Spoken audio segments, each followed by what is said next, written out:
जितने भी दोष होंगे, अपराध होंगे, सब कब होंगे? हाँ, जितने भी पाप होंगे सब कब होंगे? हाँ, समझ आ रहा है? रात्रि जो है पाप के लिए ही होती है, इसलिए उस रात्रि का एक नाम रखा गया दोषा। शब्द जो पर्यायवाची नाम होते हैं, जैसे पानी के नाम जलम, वारी, नीर, पानी, ऐसे क्षीर, ये सब नाम जैसे जल के हैं, ऐसे ही रात्रि के नाम, रात्रि, निशा, रजनी, दोषा। समझ आ रहा है? ये रात्रि के नाम है। तो ये भी एक नाम है। तो हर नाम का अपना कोई ना कोई सेंस होता है, तो उस सेंस को समझते हुए कि दोष के लिए रात्रि होती है, लेकिन जब ग्रीष्म ऋतु का समय होता है, तपन बढ़ी हुई होती है, उस समय पर हर व्यक्ति रात्रि का इंतजार करता है, क्योंकि सूर्य के ताप से वो तप्त हो चुका होता है। उसे लगता है कि अब रात होगी, तब थोड़ी सी ठंडक मिलेगी, क्योंकि चंद्रमा आएगा, उसकी शीतल किरणों से क्या होगा? हमारा संताप, ताप दूर होगा। क्या सुन रहे हो? आप कहोगे महाराज पुराने जमाने की बातें कर रहे हो, हैं? अब तो एसी के जमाने में कौन रात्रि का इंतजार करता है? लेकिन फिर भी आप महसूस करोगे रात्रि का इंतजार तो आपको करना ही पड़ता है। तो वही कहा जा रहा है कि वह रात्रि दोषों के लिए होते हुए भी वो गुण के लिए हो जाती है। कब? जब दिन भर उस ग्रीष्म की ताप में आदमी तप जाता है, तो वह रात्रि भी उसके लिए गुणकारी हो जाती है। माने दोष भी कभी कभी गुण के लिए हो जाते हैं। ऐसे हे भगवान, ये आपके अंदर के दोष दोष नहीं है, ये भी हमारे गुण के लिए हैं। इसी से हमारे अंदर की गुणवत्ता बढ़ती है। ये आपके लिए दोष हो सकता है, लेकिन हमारे लिए तो ये गुण की वृद्धि बढ़ाने वाले हैं। माने भगवान के दोष में भी हमें गुण दिख रहे हैं। समझ आ रहा है? निगेटिविटी इतनी दूर हो जानी चाहिए कि अगर कोई निगेटिव बात भी करे तो उसमें भी आपको पॉजिटिविटी नजर आ जाए। समझ आ गया? ऐसे भगवान की स्तुति का आनंद लो, भगवान की भक्ति में अपना मन लगाओ, जिसके माध्यम से आपके अंदर भी ये भगवान जैसे गुणों की प्राप्ति हो, और अपने अस्तित्व को बिल्कुल आस्तिक के भाव से स्वीकार करो। भगवान अपने अस्तित्व को कभी बनाता नहीं, हम अपने अस्तित्व को इस रूप से बनाएं कि हम ही भगवान बन जाएं। इसी को बोलते हैं सच्चिदानंद रूप भगवान की जय। भगवान की स्तुति भक्ति करने से कुछ मिलता है कि नहीं? कई लोगों की धारणा रहती है भगवान वीतरागी होते हैं, कुछ देते नहीं है, इसलिए हम वीतरागी भगवान को छोड़ करके जो देने के लिए हाथ ऊपर उठाए रखते हैं उनके पास पहुंच जाते हैं। ऐसी भावना से कई लोग जिनेंद्र भगवान की महिमा को समझ नहीं पाते। यह उनकी नादानी है। भगवान इतने महान हैं, इतने बड़े हैं कि उन्हें देख कर के, उनका स्मरण करके और उनकी स्तुति भक्ति करके भव्य जीव इतना कुछ कमा सकता है कि वो खाते खाते थक जाए, भोगते भोगते थक जाए, और इतना थक जाए कि आखिर उसे भोग से ऊब हो जाए और भोगों को छोड़ कर के वो भगवान के ही समोसरण में पहुंच जाए। इतना मिलता है भोगने को, इतना मिलता है खाने को। समझ आ रहा है?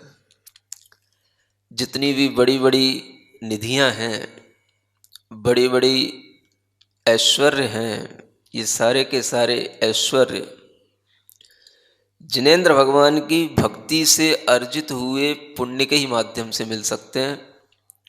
क्षुद्र लोगों की भक्ति से उत्पन्न हुए पुण्य से तो आप रोजाना का गुजारा ही कर सकते हो। रोजाना का गुजारा का मतलब बस आज सोच लो कल कुछ मिल जाए, कल सोच लो महीने भर बाद कुछ हो जाए, साल भर बाद कुछ हो जाए, इस जन्म का ही गुजारा हो सकता है, इससे ज़्यादा कुछ नहीं हो सकता। जो लोग जिनेंद्र भगवान की महिमा को नहीं समझते, वो अपनी छोटी छोटी इच्छाओं की पूर्ति के लिए तरह तरह की आराधनाएं करते हैं, लेकिन उससे उन्हें जितनी उनकी मांग है बस उतना ही उन्हें मुश्किल से मिल जाए तो बहुत बड़ी बात है। यह धर्म वह धर्म है जिसके बारे में कहा जाता है, अगर आपने 12 भावना की धर्म भावना पढ़ी हो, जांचे सुरतरु दे सुख चिंतत चिंता रैन, बिन जांचे बिन चिंतये धर्म सकल सुख देन। क्या कहा गया? जांचे माने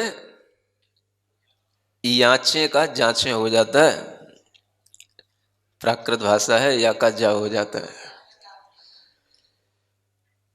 जैसे योगी को जोगी कहा जाता है, ऐसे ही ये अपनी ब्रज भाषाएं हैं, प्रादेशिक भाषाएं हैं, इनमें याचना करने को जांचें बोलते हैं। जांचें सुर तरु माने देव वृक्ष होते हैं, कल्प वृक्ष जिन्हें कहते हैं, देय सुख।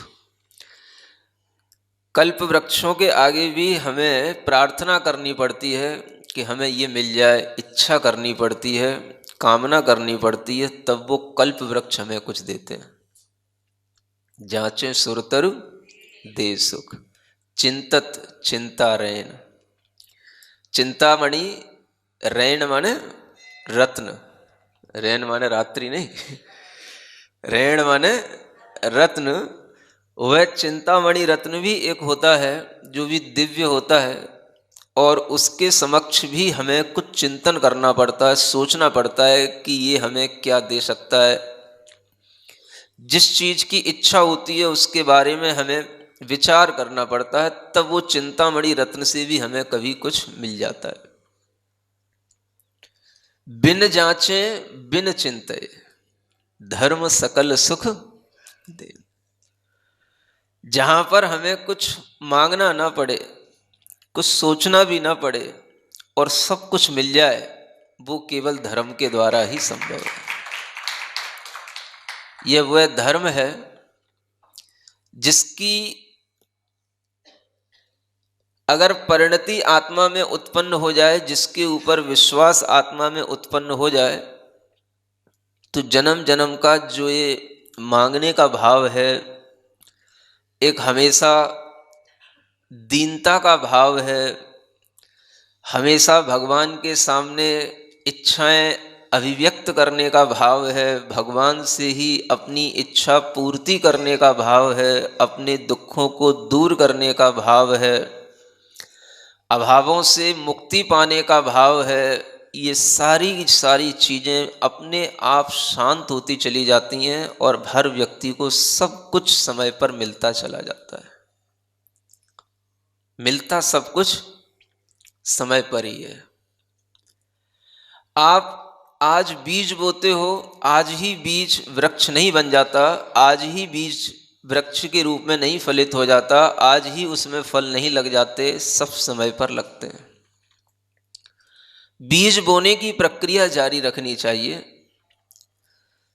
ऋतु देखना चाहिए, समय देखना चाहिए, और समय पर अगर सही ढंग से बीज बो दिया जाता है तो वो समय पर बहुत अच्छे ढंग से फलता है।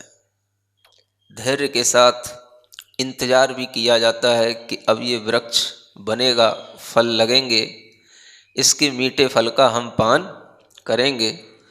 यह सब धैर्य भी हमारे अंदर थोड़े से समय की एक प्रतीक्षा करवाता है, और ये समय पर ही फलने वाली चीज़ें हैं। जिन लोगों के अंदर धैर्य नहीं होता, अधीर हो जाते हैं, वो ही भगवान जिनेंद्र देव की भक्ति छोड़ करके अन्य क्षुद्र देवों की भक्ति में पड़ जाते हैं।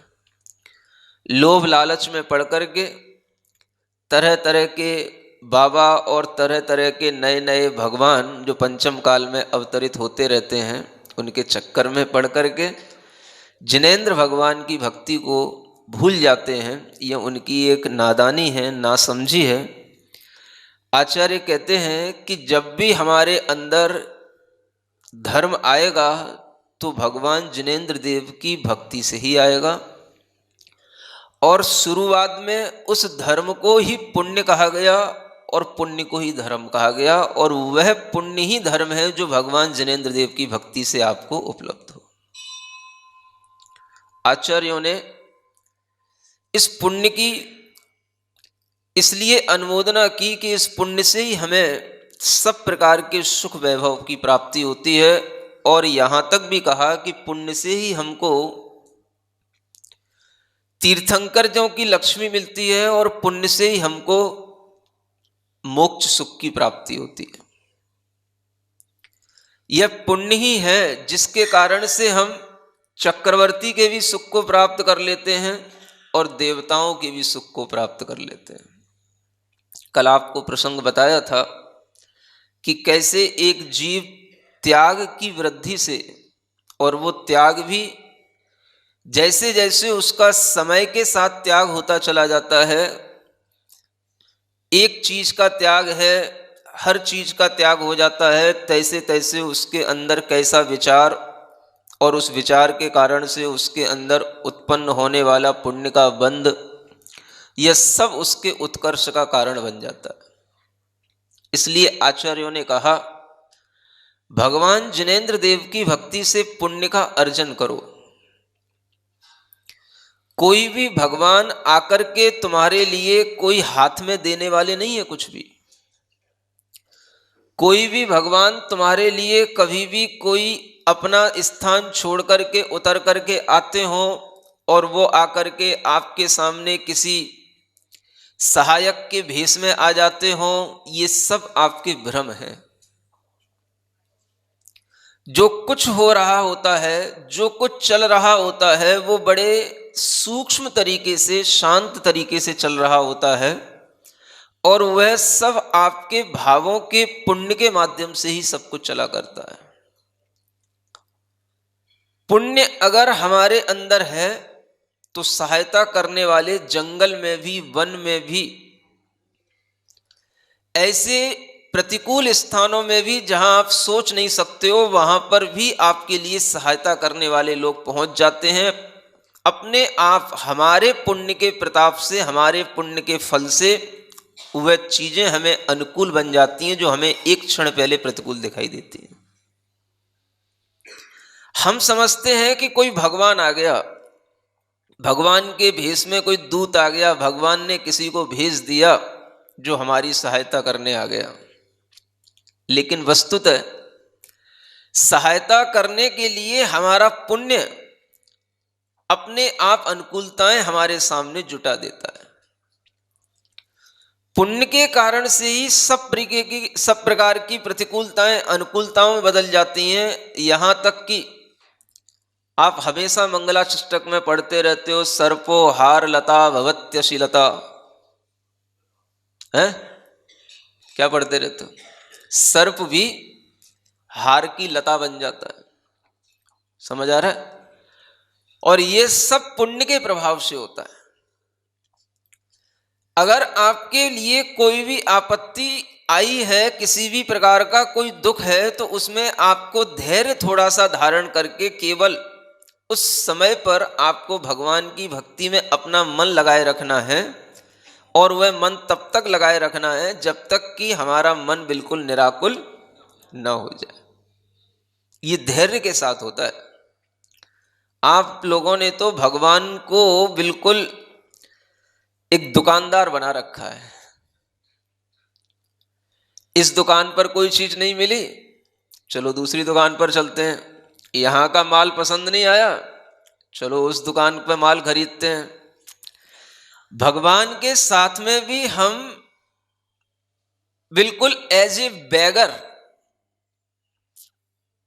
बेगर जानते हो? हाँ। और भगवान के साथ भी बेगर होने के साथ साथ बारगेनिंग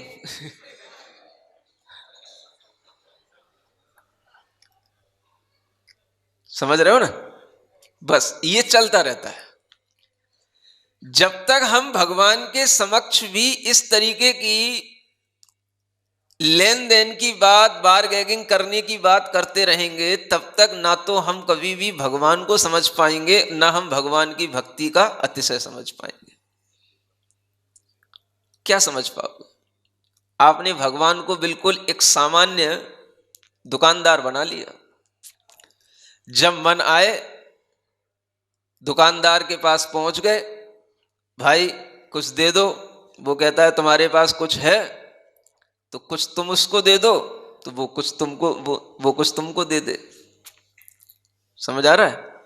तो ये जो लेन देन का एक खरीद फरोख्त का एक जो कार्यक्रम शुरू हो गया, मतलब ना तो आप सही भगवान को अभी तक ढूंढ पाए और ना अभी तक आप सही दुख से निपटारा करने का कोई उपाय समझ पाए।